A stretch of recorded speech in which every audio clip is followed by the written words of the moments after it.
اور نہ ہوا وہ سجدہ کرنے والوں کے ساتھ۔ اس لیے ایک مسئلہ لکھا ہے کہ جب آپ آتے ہیں اور امام جو ہے رکوع میں ہوتا ہے یا سجدے میں ہوتا ہے تو آپ انتظار نہ کیا کریں کہ امام صاحب اٹھے تو میں اٹھوں، نہیں، بلکہ یہ اللہ کا حکم ہے کہ فسجد الملائکہ کلهم اجمعین، کہ ابلیس نے سجدہ نہیں کیا۔ اب آپ بھی کھڑے ہو کے انتظار کریں گے اگلی رکعت کا تو یہ غلط ہو جائے گا، کہیں شیطان کے ساتھ نسبت نہ ہو جائے۔ اس لیے امام جہاں ملتا ہے آپ فوراً رکوع میں ہے تو رکوع میں چلے جائیں، سجدہ میں ہے تو سجدہ میں چلے جائیں، یہ حکم ہے۔ اب آپ دیکھیے کہ فرشتہ شیطان جو ہے اس نے انکار کیا، قال یا ابلیس ما لک الا تکون مع الساجدین۔ اب اللہ نے یہ نہیں اسے کہا کہ اے شیطان تو نے سجدہ کیوں نہیں کیا، اللہ نے یہ نہیں کہا، اللہ نے کیا کہا، ما لک تجھے کیا ہوا کہ اللہ تکون مع الساجدین، کہ تو نہیں ہوا ان سجدہ کرنے والوں کے ساتھ۔ یعنی حکم فرشتوں کا تھا لیکن شیطان چونکہ ان کے ساتھ رہتا تھا وہ بھی حکم میں شامل ہو گیا، تو اللہ نے کہا تو نے کیوں نہیں سجدہ کیا، تو کیوں پیچھے ہٹ گیا؟ تو قال، آگے سے کہنے لگا، لم اکن لاسجد لبشر خلقتہ، میں سجدہ کیسے کروں ایک بشر کو کہ تو نے اس کو بنایا ہے من صلصال من حمأ مسنون، ایک گارے یعنی اب بجتی ہوئی آواز والی گارے والی گندی مٹی سے، اور میں شعلے سے بنا، آگ سے بنا، اور میں آگ اٹھتی ہے اور مٹی پاؤں میں آتی ہے۔ اب دیکھیے دلیل دے رہا ہے اللہ کو۔ آج جو سوشل میڈیا پہ دلائل دے دے کے اہل سنت کے عقائد خراب کرتے ہیں اور اکابر سے، علماء سے، اولیاء امت سے اور اپنے تمام بڑے پچھلے 1400 سالہ ہمارے بڑوں سے ہمیں توڑ کر اور دلائل ایسے چرب زبانی سے دیتے ہیں اور آپ متاثر ہو جاتے ہیں۔ شیطان نے بھی ایسے ہی دلیل دی۔ ہم اپنے بڑوں کے عقیدے پر رہیں جس پہ ہمارے اکابر رہے۔ ہم 1400 سال کے سارے علماء، سارے اولیاء، سارے صوفیاء، سارے محدثین مفسرین غلط، اور آج 14ویں صدی کے اندر سوشل میڈیا پہ ایک بندہ بیٹھ کے کہتا ہے وہ بھی غلط، وہ بھی غلط، اور آپ اس کی باتوں میں چرب زبانی میں نہ آئے۔ شیطان نے وہی چرب زبانی اختیار کی تھی اور شیطان نے کہا کہ میں کیسے سجدہ کروں۔ بات غلط تھی یا ٹھیک تھی؟ دلیل کے لحاظ سے ٹھیک تھی نا، کہ میں بلند ہوں یہ پست ہے۔ یہاں یہ نہیں دیکھنا کہ اس کی دلیل کیسی تھی، دیکھنا ہے اس نے کس کا حکم نہیں مانا۔ اب اللہ رب العزت نے جو ہے، اب فرشتے سجدے میں تھے، اب یہ حدیث کے اندر آتا ہے فرشتے سجدے میں تھے اور اللہ رب العزت نے اس سے سوال شروع کر دیا۔ اب فرشتے سجدے میں ہی رہے خوف سے کہ اب جو ہے یہ راندہ درگاہ ہوگا، ملعون ہوگا۔ تو اللہ رب العزت نے فرمایا فخرج فإنک رجیم، دفع ہو جا۔ فخرج عربی میں کہتے ہیں دفع ہو جا، نکل جا، اس آسمان سے نکل جا، جنت سے نکل جا۔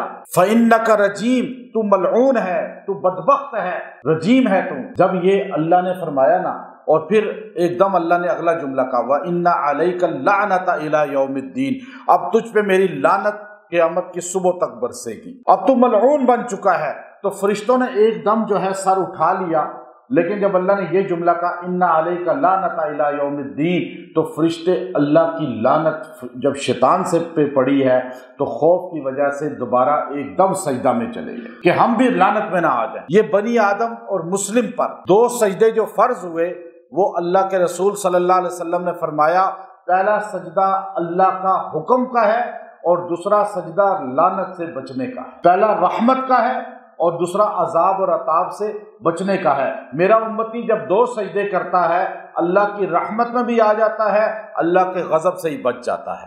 اب دیکھیے فرشتوں نے دو سجدے کیے اور شیطان نے ایک سجدہ بھی نہیں کیا، وہ راندہ درگاہ ہو گیا، ملعون ہو گیا۔ ایک آدمی سفر پہ جا رہا تھا، اس نے فجر، ظہر، عصر، مغرب، عشاء ساری نمازیں چھوڑ دی۔ شیطان رات کو جب وہ لیٹا تو اس کے سامنے آ کھڑا ہوا۔ ایک اللہ والوں کی حقائق ہے، کوئی حدیث کی بات نہیں ہے، حقائق سمجھانے کے لیے ہوتی ہے۔ تو شیطان اس کے سامنے آ کھڑا ہوا اور اسے کہنے لگا بزرگ کی شکل میں کہ میں تجھ سے پناہ چاہتا ہوں، چھٹکارا چاہتا ہوں، تیرا قرب مجھے ملا ہوا ہے، میں پیدائشی تیرے ساتھ تیرا جن ہوں جو شیطان ہوں، لیکن میں شیطان تجھ سے بھی پناہ میں چاہتا ہوں، جدائی چاہتا ہوں۔ اس نے پوچھا کہ آخر وجہ کیا ہے کہ تیرے جیسا ملعون آدمی مجھ سے پناہ چاہ رہا ہے؟ کہا اس لیے کہ میں نے 7 لاکھ سال اللہ کی عبادت کی، کوئی آسمان کی جگہ سجدے سے خالی نہیں چھوڑی، لیکن ایک سجدہ میں نے آدم کو نہیں کیا، قیامت کی صبح تک ملعون ہو گیا، اور تو نے تو صبح سے رات تک اپنے رب کو سجدہ نہیں کیا۔ اذان سنتا تھا، نماز نہیں پڑھتا تھا، اذان سنتا تھا، سجدہ نہیں کرتا تھا۔ مجھ پر قیامت تک لعنت برس رہی ہے، بنی آدم کی سجدے کی نہ کرنے کی وجہ سے، تو تجھ پر اللہ کی کتنی پھٹکار پڑے گی، میں اس عذاب سے ڈر رہا ہوں۔ تو یاد رکھیں، لوگ روتے ہیں جی پتہ نہیں کیوں پریشانی آ گئی، کیوں تکلیف آ گئی، یہ نحوست کیوں ہے، بے برکتی کیوں ہے، رزق کیوں نہیں آ رہا، اور مسئلے کیوں ہیں، عورتیں مرد روتے ہیں، یہ سجدہ نہ کرنے کی وجہ سے۔ جب اللہ کا منادی آپ کو کہتا ہے سجدہ کرو اور اذان سنتے ہیں اور پھر بھی نماز نہیں پڑھتے، گویا کہ باغی ہے یہ بندہ، نماز نہ پڑھنے والا باغی ہے۔ یہ باقاعدہ طور پہ نبی صلی اللہ علیہ وسلم نے فرمایا، میرا دل چاہتا ہے میں کچھ آدمیوں کو لوں، نوجوانوں کو، ان کے گھروں کو جلا دوں جو گھر میں نماز پڑھتے ہیں، یعنی نماز نہ پڑھنا نہیں، گھر میں پڑھتے ہیں، مسجد میں نہیں آتے۔ تو جو نہ پڑھتے ہیں ان کے ساتھ کتنا ظلم اور کتنا وہ اپنے اوپر ظلم ڈھا رہے ہیں۔ اب یاد رکھیں، جس کو نماز کی عادت نہ ہو، نماز چھوڑ دیتا ہو، رمضان میں ابھی نماز پڑھ رہا ہے، رمضان جاتے ہی نماز بھی ختم، جمعے کو اتنی بڑی تعداد آ جاتی ہے اور عصر کی نماز میں پتہ ہی نہیں چلتا کہ اس محلے میں لوگ کتنے ہیں۔ تو نماز کی عادی بنانا ہو اپنے آپ کو یا دوسروں کو، تو یہ آیت نمبر جو اس سورہ حجر کی ہے، آیت نمبر 30 ہے، اس کو آپ اپنا وظیفہ بنا لیں۔ فسجد الملائکۃ کلھم اجمعون، فسجد الملائکۃ کلھم اجمعون، جو اس کو 33 بار 33 ٹائم پڑھ کے پانی پہ پیے گا، یہ چلتے پھرتے پڑھے گا یا کسی کے لیے پڑھ کے دعا کرے گا، چند دن کر لیں، 7-8 دن، اللہ تبارک و تعالی نماز کا عادی بنا دے گا، فرشتوں کی طرح سجدہ کرنے کا اسے شوقین بنا دے گا۔ یہاں حال یہ ہے، مخلوق سے مانگنے کو دل کرتا ہے، رب کے سامنے سجدہ کر کے مانگنے کی عادت ہی ختم ہو گئی ہے۔ جس آدمی کو اللہ سے مانگنے کی عادت ہو جاتی ہے، اللہ اسے بغیر مانگے دیتا ہے اور اسے در در کی ٹھوکریں پھر نہیں کھانے دیتا۔ اللہ ہمیں عمل کی توفیق عطا فرمائے۔ وآخر دعوانا ان الحمد للہ رب العالمین۔